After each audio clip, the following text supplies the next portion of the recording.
بسم اللہ الرحمن الرحیم۔ نمبر 10 منصرح۔ بحر منصرح کا بیان ہے۔ بحر منصرح کے اجزاء کیا ہیں؟ مستفعل، مفعولات و مستفعل، ہاں 2 بار، یعنی کل اجزاء اس کے 6 ہیں، اور یہ بحر یعنی مسدس ہے اور مرکب ہے، کیونکہ جو 2 جز کی تکرار ہے۔ اب مستفعل جو محل عروض اور ضرب میں واقع ہے اس کا استعمال دیکھیں۔ اس کے عروض 3 ہیں اور ضربیں بھی 3، یعنی بحر منصرح میں وہ مستفعل جو محل ضرب اور محل عروض میں واقع ہے، یعنی دوسرا مستفعل اور چوتھا مستفعل، ہاں تو اس کا استعمال کتنی طرح سے ہے؟ تو دونوں کا استعمال 3 طرح سے، ضربیں بھی 3 ہیں، عروض بھی 3 ہیں۔ وہ کیا ہے دیکھیں۔ پہلا عروض صحیح مستفعل، ہاں صحیح عروض کے مقابل میں ضرب کیسی آتی ہے؟ تو ضرب اس کی متوی آتی ہے، طے کی شکل میں، ہاں طے واقع ہو کر، یعنی مستفعل سے مفتعل۔ مثال دیکھ لیں اس کی، ان ابنا زید لا زال مستعملا للخیر یفشی فی مصرہ العرفاء۔ واقعی ابن زید ہمیشہ کار خیر میں مصروف رہتا ہے، لگا رہتا ہے، اور اپنے شہر میں بخشش سخا کو عام کرتا ہے، پھیلاتا ہے۔ ہاں تو یہاں محل عروض میں جو مستفعل ہے وہ صحیح ہے، مستفعل ہی، اور محل ضرب میں مستفعل طے کی شکل میں مفتعل ہے، ہاں تو اسے کہیں گے بحر منصرح، مسدس، مرکب، ہاں متوی۔ دوسرا عروض منحوک، موقوف، ہاں منحوک کا مطلب ہوتا ہے 2/3 اجزاء کا حذف کر دینا، ہاں موقوف جانتے ہی آپ کسے کہتے ہیں، پیچھے گزر گیا کئی بار، وہی اس کی ضرب ہے، یعنی جو جز محل عروض میں ہے اسی کو عروض ٹھہرائیں گے اور اسی کو ضرب کہیں گے۔ مفعولاتوں سے مفعولات ہو گیا وقف کی وجہ سے، ہاں صبرم بنی عبد الدار، ہاں اے بنو عبد الدار صبر سے کام لیجئے، صبر کیجئے۔ اس کی آگے پیچھے اور بھی کوئی مصرع کو شعر ہوگا، یہاں پر بس مثال سمجھا دیا ہے کہ استعمال۔ تیسرا عروض منحوک مکسوف ہے، منحوک مکسوف 2/3 اجزاء حذف ہیں۔ اس کے علاوہ مفعولات میں کسب واقع ہے، یعنی تا کو حذف کر دیا گیا تو مفعولہ بچا، اسی مفعولہ کو مفعول کی شکل میں لے کے آئے، اور وہی اس کی ضرب بھی ہے، ہاں ویلو امی سعد سعدہ، ہاں خرابی ہو ہاں ام سعد کی سعد پر، مستفعل مفعول۔ کہتے اس بار کے حشب میں مستفعل مفعولاتوں میں خبن، طے اور خبل آتا ہے، یعنی جو مستفعل اور مفعولاتوں محل حشب میں ہیں اس کے اندر کیا کیا عام طور سے واقع ہوتا ہے، تو اس کے متعلق کہتے ہیں خبن بھی واقع ہو جاتا ہے، ہاں خبن مستفعل میں بھی واقع ہو سکتا ہے اور مفعولات میں بھی واقع ہو سکتا ہے، طے بھی واقع ہوتا ہے اور طے بھی عام ہے، مستفعل مفعولات دونوں میں۔ ایسے ہی خبل بھی اس میں واقع ہوتا ہے اور خبل بھی عام ہے، آپ کی ضرورت پر موقوف ہے، چاہے آپ اسے مستفعل میں واقع کریں یا مفعولات میں واقع کریں یا دونوں میں واقع کریں۔ تو یہ الگ ترتیب مفاعل مفاعیل، یعنی اگر خبل واقع ہو تو مستفعل مفاعل ہو جائے گا اور مفعولات مفاعل ہو جائے گا، ہاں مفتعل فاعلات، اور طے کی صورت میں ہاں مستفعل مفتعل ہو جائے گا اور مفعولات فاعلات ہو جائے گا، اور خبل کی صورت میں مستفعل فاعلۃ ہو جائے گا اور مفعولات فاعلات ہو جائے گا، ہاں۔ نمبر 11 بار خفیف، فاعلات مستفعل فاعلات، 2 بار، اس کے عروض 3 ہیں اور ضربیں 5، ہاں یہ عروض 3 ہیں، ضربیں اتنی ہیں، اور جو سب استعمال بتاتے ہیں کئی بار گزر گیا، میں صرف کہہ کے گزر رہا ہوں، مثالیں دے رہا ہوں بس، ہاں کئی بار بار ہو گیا، یہ باتیں اب سمجھ میں آ گئی ہوں گی اگر کوشش کی ہوگی، اور اگر کوشش نہیں کی ہوگی تو نہیں سمجھ میں آئی ہوں گی اور نہ سمجھ میں آئیں گی، ہاں اگر کوشش نہیں کرو گے۔ ہاں دیکھو فاعلات مستفعل فاعلات 2 بار اس کے عروض 3 ہیں، ضربیں 5۔ پہلا عروض صحیح فاعلات، اس کی 2 ضربیں ہیں، اول اسی کی طرح صحیح فاعلات۔ ہاں مثال دیکھ لیں، حل علی ما بین درنا فبادولا وحلت الویۃ بالسخالی، میرے گھر والے درنا پھر بادولا میں اترے اور سخال کی یا سخال کی اونچی جگہ میں قیام کیا۔ ہاں تو یہاں پر ضرب اور عروض دونوں کیسے فاعلات فاعلات دونوں صحیح ہیں۔ اس ضرب میں تشعیص بھی جائز ہے، تشعیص بتایا تھا کہ فاعلات کو فاعاتن کر کے یا فاعلاتن کر کے مفعول بنانا۔ ہاں تو دیکھیں تشعیص کی صورت مفعول، لیس من مات فاستراح بمیت انما المیت میت الاحیاء، ہاں جو مر کر آرام پا گیا وہ مرا نہیں ہے، مرا تو وہ ہے جو زندوں میں مرا ہوا ہے۔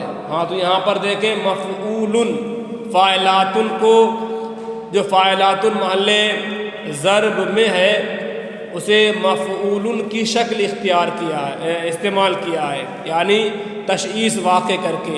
تشعیص کا مطلب ہوتا ہے فاعلات کو فاعلاتن کر کے یا فاعاتن کر کے مفعول پڑھنا، تو یہاں پر فاعلاتن کو مفعول کی شکل میں پڑھا گیا، اور اس سے پہلے جو اس کا عروض ہے ہاں اس میں خبن واقع ہے، فاعلاتن کو فعلاتن پڑھا ہے، ہاں فعلاتن، ہاں خبن واقع ہے اس میں۔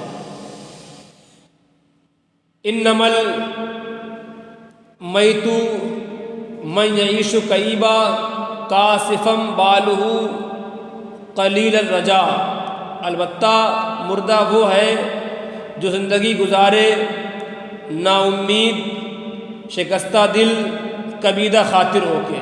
ہاں مرا ہوا تو وہ ہے جو زندگی گزارے کیسے، کم امید، ہاں شکستہ دل، رنجیدہ اور کبیدہ خاطر ہو کے جو زندگی گزارے۔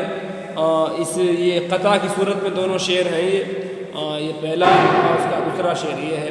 یہاں پر بھی جو عروض جو ضرب ہے وہ تو صحیح ہے فاعلاتن، اور اس ضرب سے پہلے جو عروض ہے وہ ہے مخبون یعنی فاعلاتن، فاعلاتن۔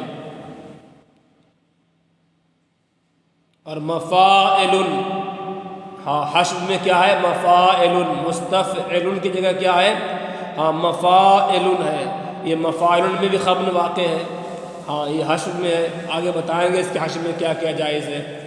ہاں دوسرا عروض معذوف، نہ پہلا عروض 2 ضربیں ہیں نا، ہاں پہلا عروض جو صحیح ہے اس کی 2 ضربیں ہیں، پہلی ضرب صحیح ہے اور اس پہلے عروض صحیح کے مقابل میں ضرب صحیح کے علاوہ تشعیص کی صورت بھی ضرب کو لانا جائز ہے، جیسا کہ مثال پڑھیں۔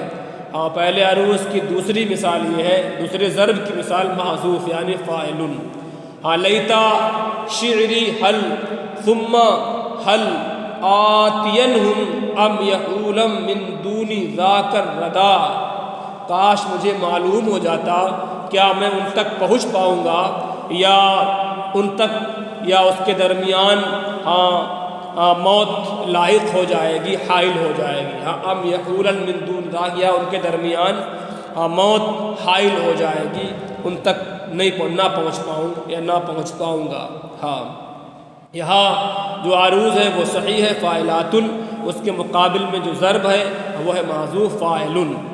دوسرا عروض معذوف یعنی فاعل، اس کی ضرب بھی معذوف ہے یعنی فاعل۔ ان قدرنا یوما علی عامر ننتصف منہ او ندعہ لکم، اگر ہم نے کسی دن عامر پہ قبضہ پا لیا، قابو پا لیا، تو ہم اس سے پورا حساب چکتا کر لیں گے یا اس کو تمہارے لیے چھوڑ دیں گے۔ ہاں ننتصف منہ، یا اس سے ہم پورا حساب لے لیں گے یا اس کو تمہارے لیے چھوڑ دیں گے۔ یہاں محل عروض میں جو فاعلاتن ہے وہ حذف کی صورت فاعل، اور جو محل ضرب میں ہے وہ بھی حذف کی صورت فاعل ہے۔ تیسرا عروض مجزو صحیح، اس کی دو ضربیں ہیں، اول اسی کی طرح۔ ہاں تو جب مجزو ہے تو اب محل عروض اور محل ضرب میں فاعلات نہ شمار ہوگا بلکہ مستفعل شمار ہوگا محل عروض اور محل ضرب میں۔ ہاں کیونکہ ایک جز ہر مصرعے کے اخیر سے حذف کر دیا گیا، اسی کو مجزو کہتے ہیں۔ تیسرا عروض مجزو صحیح، اس کی دو ضربیں ہیں، اول اسی کی طرح یعنی مجزو صحیح۔ لیتا شعری ماذا ترا ام عمر فی امرنا، کاش مجھے معلوم ہو جاتا کہ ام عمر میرے بارے میں کیا سوچتی ہے، ہاں کیا خیال کرتی ہے۔ یہاں پر مستفعل دونوں کیا مجزو صحیح، عروض ضرب دونوں، دو مجزو مخبون مخصور۔ ہاں دوسری ضرب کیسی ہے؟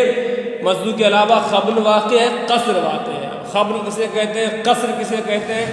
ہاں آپ خود جان سکتے ہیں اور جان لیا بھی ہے، اگر نہیں جانے جان سکتے ہیں، دوبارہ پڑھ لینا۔ کل ختم ان لم تکونوا غضبتم یسیر، ہر مشکل آسان ہے اگر تم غضبناک نہ ہو۔